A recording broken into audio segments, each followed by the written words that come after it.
하고 여러분 안녕하십니까? 선교와 제자도 비즈니스 제자도 13주차 강의를 시작하겠습니다. 지난 시간에 우리가 살펴본 것은 제자도에 대한 선교학적 이해로 선포된 하나님 나라 또 하나님 나라의 도래의 관점에서 살펴보았습니다. 그래서 먼저 현재적 하나님 나라의 도래와 선교적 제자를 우리가 살펴보았고요. 또 구약적 배경에서 선포된 하나님 나라와 주의 날의 개념을 먼저 우리가 규명하고 도래한 하나님 나라와 열린 복음 또 완성될 하나님 나라와 전파되는 이 복음의 어떤 그 사도들을 설명하였습니다.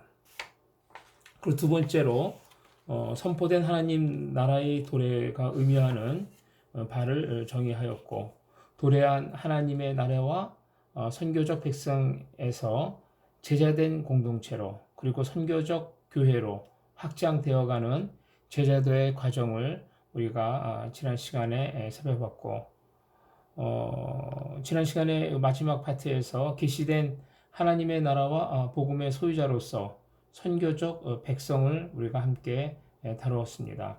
가시적 하나님 나라와 복음의 수혜자로서 12제자들, 구속적 하나님 나라와 복음의 전파자로서 제자된 선교적 교회를 우리가 함께 생각을 했었습니다.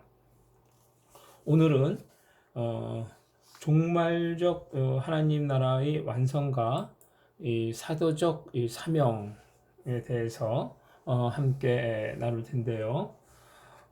대위임령의 임무 종결은 세상 끝날입니다.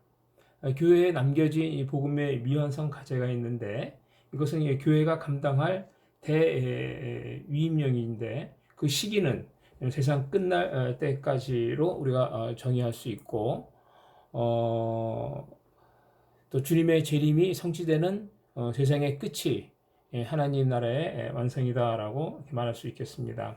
하나님 나라의 최종 완성은 종말적 의미이고 또 주님의 재림 때까지 제자된 교회는 하나님의 복음을 땅끝까지 전파해야만 되는 것이죠.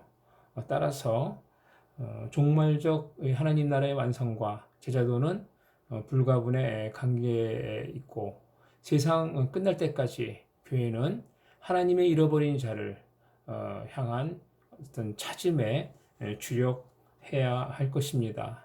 이것을 위하여 주님께서 교회를 부르셨고 또 하나님의 백성을 부르신 줄 생각합니다.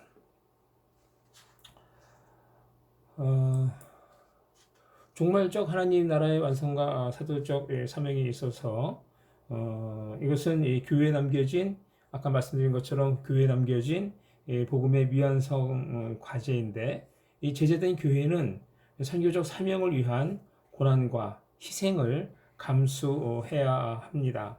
그러나 이 교회에 주어지는 이 최후 승리와 영광이 또한 공존하는데 교회의 이 선교적 부르심이 존재 영역이라면 교회에게 부여된 이 선교 사명은 실천 영역이다라고 말할 수 있겠죠. 선교적 교회가 주님 오실 때까지 쌓아야 할 제자 도라고 생각한다면 순례자의 길과 같다라고 말할 수 있겠습니다. 그래서 하나님 나라의 완성을 위해 지불한 자기 부인과 희생한 교회에게 최후 승리를 주실 것입니다. 오늘 이 종말적 하나님 나라의 완성과 이 사도적 사명에 대한 이제 그 목차를 우리가 좀 생각해 볼 텐데요. 먼저 종말적 하나님 나라의 완성을 살펴볼 텐데 여기에서 미완성 복음의 전파와 선교의 최종 완성과 또 남겨진 고난의 체험과 교회의 최후 승리 그리고 회복될 하나님 나라와 재림주의 최고 영광 이렇게 세 부분으로 우리가 이 종말적 하나님 나라의 완성을 살펴볼 거고요.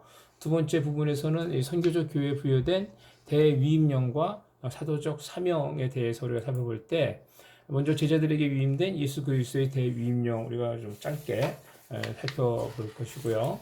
또 대위임령과 모든 민족에게 보냄받은 사도적 제자들에 대해서도 또 간략하게 살펴보고, 사도적 제자들에게 주어진 제자삼계 사명, 또 변화하는 시대, 세대, 그리고 문화에 상황화된 이 복음에 대해서, 또 초대 교회들에게 확대되는 선교적 제자도 전략에 대해서, 이런 순서로 우리 오늘 종말적 하나님 나라의 완성과 사도적 사명에 대해서 함께 나누도록 하겠습니다. 먼저 우리가 살펴볼 것은 종말적 하나님 나라의 완성 가운데 종말적 하나님 나라의 완성을 살펴볼 텐데요.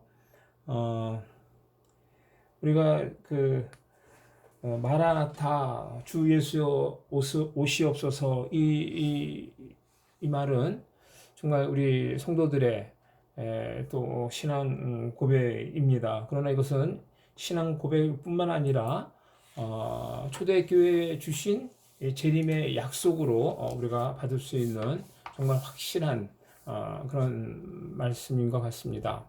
교회의 시대적 과제가 주님의 다시 오시기를 예비하는 일이라는 것을 우리가 알 수가 있겠죠. 그래서 이 주의 재림은 종말적 선포이자 종말적 심판을 내포하는 것입니다.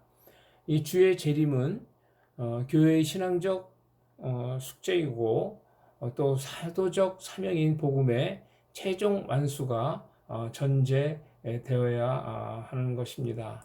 그래서 마태복음 24장 14절에 말씀하신 것처럼 모든 민족에게 증거되기 위하여 온 세상에 전파되리니 그제야 끝이 오리라 하신 이 말씀은 정말 천국 복음의 완성의 어떤 그 조건으로서 마태가 언급하는 것인데, 이 세상의 끝은 종말적 하나님 나라의 완성과 또 관련된 핵심 주제들을 제시해 준다라고 볼 수 있겠습니다.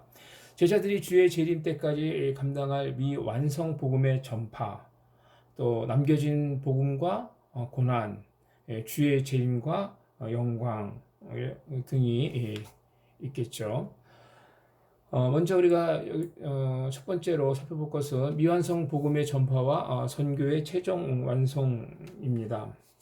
여러분, 이 교회의 본질은 사실은 이 복음의 증언에 있다라고 볼 수가 있겠죠. 이 초대교회는 남겨진 이 복음 전파와 대위임령의 완수가 있는 것이죠. 그래서 이 적혀진 대로 클라우디는 교회는 모이는 자로서 뿐만 아니라 모으는 자이다라고 이렇게 이야기를 합니다. 교회가 세상으로 가서 예비된 하나님 백성을 구원하는 이 행위는 분명 선교적 사명입니다. 이는 주님의 구속적 제자 공동체로 변화되고 복음 전파를 위해 보내심을 받은 성령의 이 선교적 공동체로 세우는 하나님의 이 선교의 시작입니다. 그래서 초대교회는 주의 재림을 사모하고 또 기도하고 하나님 나라의 회복을 고대해 왔습니다. 이것이 이 제자들과 또 초대교회에게 남겨진 복음의 과제들입니다. 이 미완성 복음의 전파와 선교의 최종 완성은 첫 번째, 성령의 능력을 소유한 선교적 제자된 교회의 형성입니다. 복음의 남은 과제를 수행하는데 성령의 역사 없이는 불가능한 것이죠. 주님께서는 승천하시면서 성령님을 보내주시겠다고 약속하셨습니다. 제자들과 초대교회 성도들은 하늘로 임하는 성령의 능력을 기다리고 또 기대해 왔습니다. 오순절 성령이 다락방 제자들에게 이제 임하게 됐을 때 복음의 능력으로 충만한 선교 공동체가 그때 비로소 이제 시작이 된 것이죠. 이들은 모인 장소에서 흩어져 담대하게 사람들에게 각 나라 언어로 복음을 전파하였던 것입니다. 이 초대교회는 언어와 문화적 장벽을 뛰어넘는 선교적 사건입니다. 하나님께서는 이 복음의 가시적 도구인 이 교회를 세우시고 부흥케 하셨습니다. 교회의 영적 부흥은 성경에서 왕성, 흥왕, 힘을 얻더라, 사도행전에 이렇게 나와 있는 표현들이죠. 이런 식으로 나타나고 있습니다. 교회의 영적 부흥을 주시는 이유는 하나님 나라와 복음을 증거하는 도구로 삼기 위함이다라고 레드는 이야기를 합니다. 교회의 이 영적 부흥은 모이는 교회에서 흩어지는 교회로 이 패러다임의 전환을 일으켰습니다. 예루살렘 교회가 흩어짐으로 주변 지역과 이방 그리고 열방으로 복음의 확산이 일어나게 되었던 것이죠. 그 시작은 스데반의 순교와 예루살렘 교회에 일어난 핍박이 기폭제가 되었습니다. 성령의 역사는 초대교회에 불어왔고 또 닥친 핍박과 환란도 극복하게 되었습니다. 그리스도인들은 예루살렘에서 유대, 사마리아로 또 지역과 문화를 뛰어넘어서 흩어지게 되었고 흩어진 이 유대인 그리스도인들에 의하여 복음이 왕성하게 확산이 되었습니다.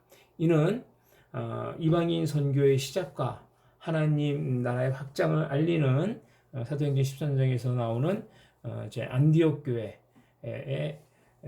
교회로 성장하게 되죠. 그래서 사도행전 13장에 처음으로 이제 안디옥 교회가 이방을 향하여 복음을 이렇게 전하는 선교사를 파송하게 되는 것이죠. 미완성 복음의 전파와 선교의 최종 완성 가운데 둘째는 복음의 남은 과업은 선교의 최종 완성이다라는 것입니다.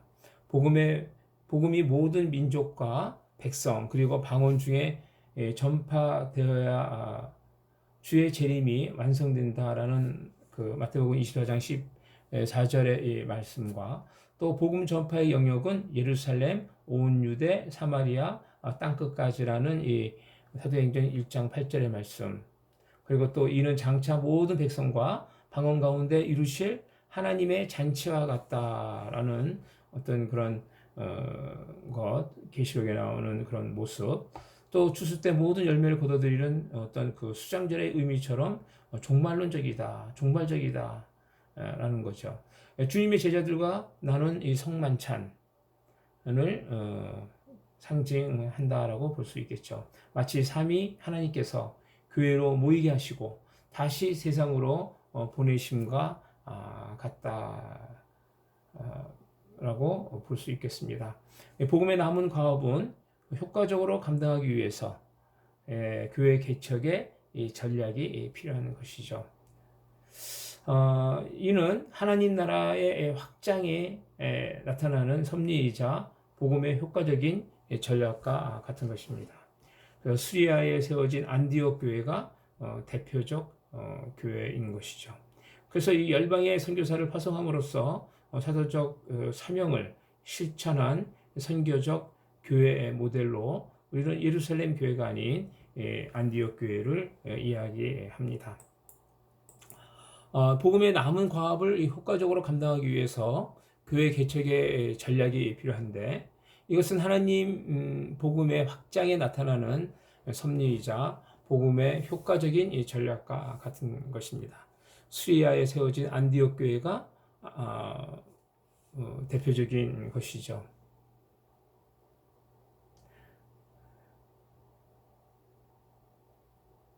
예, 중복이 됐네요. 예, 그래서 복음의 완성을 위하여 모든 이제 민족에게 보내받는 대위임령이 선교적 교회를 잘 나타내 주는 것이죠. 예수님의 제자들 역시 다시 민족으로 삼아 민족으로 제자 삼기를 위하여 세상으로 보냄받은 선교사가 같다라는 것입니다. 그래서 바울 역시 이방인 선교를 위하여 파송 후에 복음 전파와 제자 삼기 그리고 교회 개척에 주력하였던 것입니다. 이것이 하나님 나라와 남은 복음의 가업 완성을 위한 예수님의 제자도 전략이다라고 말할 수 있겠습니다. 두 번째로 이제 남겨진 고난의 체험과 교회의 최후 승리인데요. 이 남겨진 복음의 완성에는 대가 지불이 필요한 것입니다. 교회가 지불해야 할 고난과 희생입니다. 고난은 복음화 가업의 완수를 위해 교회의 값비싼 대가이죠. 이는 성육신하신 그리스도께서 걸어가신 희생의 십자가 고난인 것입니다.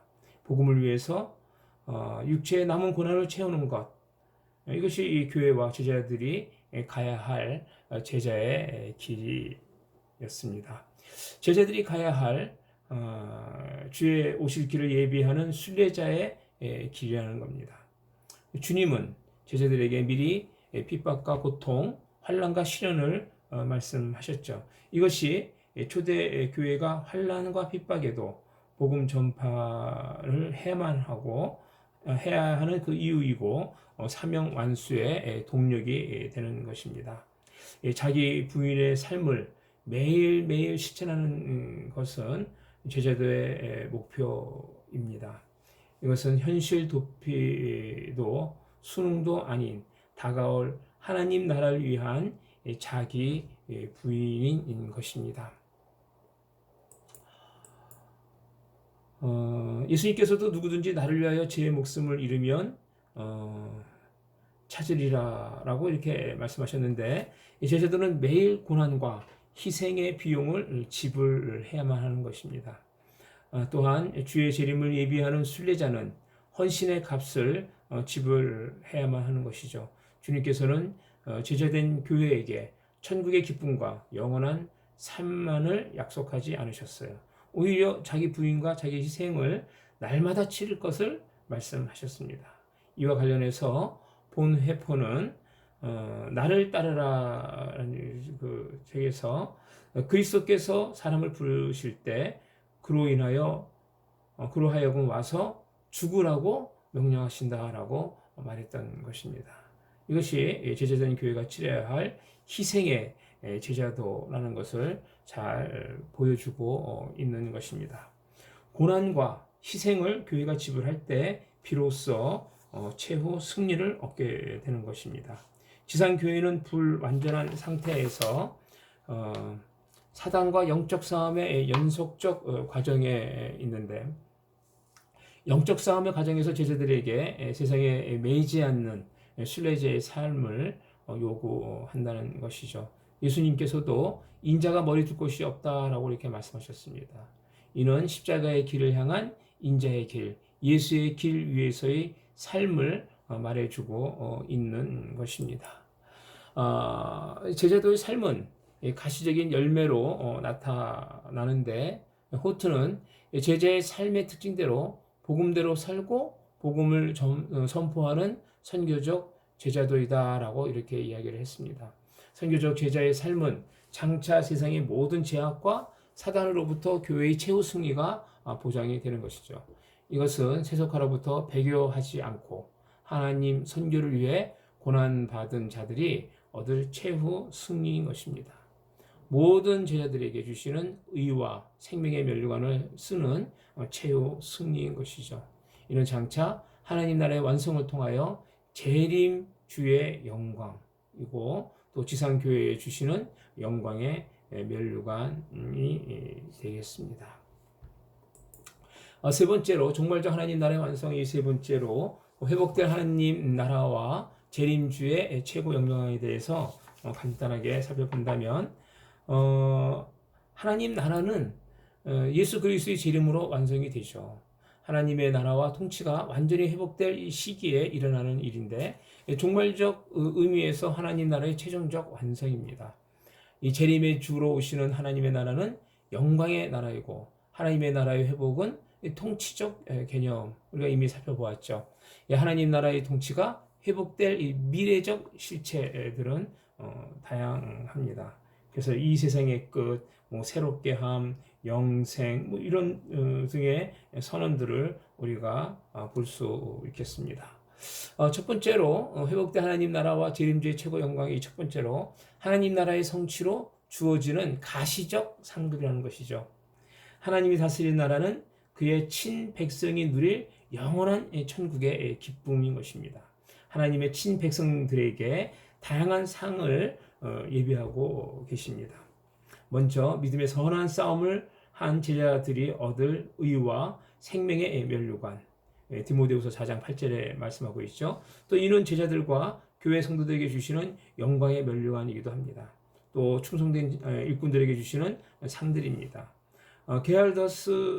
게알더스는 이 가시적 상금으로서 종의 달란트, 충성한 자의 상급, 영원한 자의 어떤 상, 자기 포기의 100배 상급, 또 뭐 하늘의 선물 등으로 이것을 설명을 합니다. 여기서 하나님 나라는 계속해서 침노를 당함이 반복되고 있는 것이죠. 이것은 복음의 소유와 빼앗김의 이중적 의미입니다. 리덜보스는 이를 가리켜 주어졌지만 다른 사람에게 빼앗겨버리는 상속, 소유, 또 강제로 빼앗을 수 있는 선물, 이렇게 이런 개념으로 설명을 합니다. 둘째는 주의 제 이름으로 빛나는 주님의 영광입니다. 주님은 다시 오심으로 열방의 영광을 받으십니다. 왕으로 오시는 예수 그리스도께서 받으실 영광입니다. 세상 모든 권세를 이기신 주님의 영광입니다. 이때 모든 피조물들이 주만을 경배하며 주를 주로 고백하는 그런 영광입니다. 이로써 주님이 다시 오심은 세상 권세의 통치에 대한 선포이자 최후 승리의 선언입니다. 흑암에 있는 모든 권세를 이기신 주님의 최종 영광이라고 이렇게 리덜보스는 이야기를 합니다. 또 뿐만 아니라 교회와 성도들도 함께 받게 될 영광스러운 상급이라고 로마서 5장 2절에서 말씀하고, 또 제자된 모든 성도들이 구원과 생명의 부활로 누릴 영광이라는 것이죠. 하나님께서 제자된 교회에게 주실 영원한 기업, 또 제자의 기쁨은 기적과 이적이 아닌 하나님 나라의 일에 참여함에 있다라는 것입니다. 그래서 예수님께서도 하늘나라의 생명책에 너희 이름이 기록된 것을 기뻐하라, 이렇게 말씀하십니다. 교회가 받을 최종 영광은 주님과 함께 자리에 앉는 일입니다. 세상의 주님으로 심판하시는 주의 자리에 함께 앉는 것입니다. 또한 제자가 된 교회가 얻을 칭찬과 영광의 상급입니다. 재림의 주로 오신 주님의 영광입니다. 고난당한 그리스도와 교회가 불가분이듯 주님의 승리는 곧 교회의 영광스러운 승리입니다. 이것이 주님께서 제자들에게 대위임령을 주시고 세상으로 보내시는 이유인 것이죠. 이렇게 해서 첫 번째 강의를 마치고요. 두 번째 강의는 선교적 교회에 부여된 대위임령과 사도적 사명에 대해서 살펴보도록 하겠습니다.